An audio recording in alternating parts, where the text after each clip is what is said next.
ಮೊದಲನೇದಾಗಿ ನಿಮ್ಗೆ ಆ, ಇಲ್ಲಿ ಸಿಗ್ತಾ ಇರೋದು ನಮ್ಮ ಮಾವ ಇದ್ದಾರೆ ಇಲ್ಲಿ.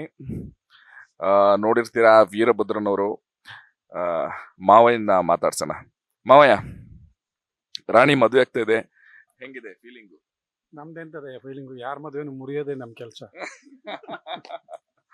ನನ್ನ ಎದುರುಗಡೆ ಹೇಳ್ಬಾರ್ದು ಮಾವಯ್ಯ ನೀವು. ಹಂಗೇನಿಲ್ಲ, ಮುರಿದ್ರೆ ನಮಗ್ ಪೈಸಾ ಬರೋದು. ಆ, ಅಂದ್ರೆ ಮಾವಯ್ಯನ ನೋಡಿರ್ತಾರೆ ಎಲ್ರು. ಮಾವಯ್ಯ ಸೀರಿಯಲ್ ಅಲ್ಲಿ ಎಲ್ರು ಎಷ್ಟು ವಿಲನಿಶ್ ಆಗಿ ಎಷ್ಟೇ ಬೈಕೊಂಡ್ರು, ಮಾವಯ್ಯ ಸೆಟ್ ಅಲ್ಲಿ ಬಹಳ ಜೋವಿಯಲ್ಲು, ಮಜವಾದ ಕಥೆಗಳನ್ನ ಹೇಳ್ತಾ, ಹಳೆ ಸ್ಟೋರಿಗಳನ್ನ ಹೇಳ್ತಾ, ಯಾವಾಗ್ಲೂ ನಮ್ಮನ್ನೆಲ್ಲನ ರನ್ಸುವಂತ ನಮ್ಮ ಎಲ್ಲರ ಬಾಸ್ ಮಾವಯ್ಯ. ಟೀಮು ಸೂಪರ್ ಆಗಿದೆ, ಒಳ್ಳೆ ಹುಡುಗರು ಯಂಗ್ಸ್ಟರ್ಸ್ ಇದ್ದಾರೆ, ಖುಷಿ ಆಗುತ್ತೆ. ನಮ್ಮ ಅನುಭವ ಅವ್ರಿಗೆ ಹೇಳ್ತೀವಿ, ಅವ್ರು ಹೊಸ ಹೊಸ ಐಡಿಯಾ ನಮಗೆ ಕೊಡ್ತಾರೆ. ಅದೇ ನಾವು ಎಷ್ಟು ಬೆಳಿಬೇಕು ಅಂತ ಅನ್ಸುತ್ತೆ. ಖುಷಿಯಾಗಿ ಕೆಲಸ ಮಾಡ್ತಿದ್ದೀವಿ.